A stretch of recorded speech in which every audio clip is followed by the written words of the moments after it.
Welcome to Gamescom. Fantastic. Game trailers all access.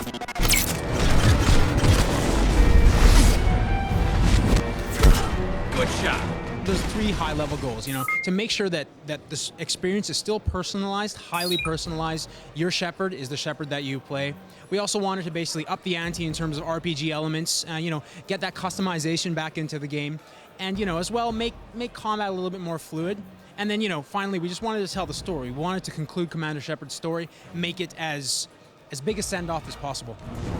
Behind the boxes, right behind. The trailer that we released around squad leadership, more along the lines of calls out the difference in how you can command your squad around battle, the tactical approach that you would want to take. So, for example, in Mass Effect 3, our enemies are badder, they're more determined than ever, and they have different ways to attack Shepard. So things like the Cerberus Guardian has a shield. So you would command your squad around the battlefield in such a way where you could effectively flank and take out that enemy more effectively. So couple that with new enemies, big ones like we showcased in that trailer, the Atlas, and you kind of get a good combination of, you both get to choose your powers, your selection, but you also get to choose how you use them. Getting killed here! The most drastic improvements that we wanted to bring into Mass Effect 3 were, again, making sure that the experience was personalized. So we give the option to do weapon mod customization. So each weapon, you can now put mods on it, so that customizes each individual weapon to have a different look and feel. We also have the ability to customize the Shepard experience more by adding, more power progression options. So within each power, you can now have 6 evolution choices rather than 2 before. It kind of makes it so that no Shepard is the same in terms of class. The Omniblade is the next evolution of Omnitool technology. It is our response to a visceral and tactical melee combat device. So what it does is it kind of encourages players to get up close, personal, and kind of, have that direct physical contact with the enemy. The romance options are back and bolder than ever.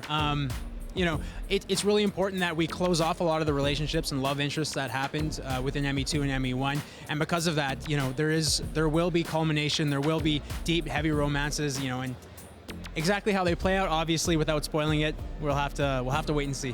We're going to bring the player to all new levels in Mass Effect 3, different areas within the galaxy, things that they've never seen before, bits of narrative that they always wish were told. We're going to tell those. I think that's the biggest thing that we want to bring to the narrative. In terms of gameplay elements, obviously, combat movement, weapon modification, like I mentioned, deeper RPG system, those are all key to bring the experience together. So in terms of online components, we haven't really announced anything, or there's nothing really on the horizon. What Mass Effect 3 is at its core is delivering the most intense and amazing single-player experience that we can. Anything related to that or anything related to what we might have done in the past, we have ideas, but there's nothing concrete to talk about.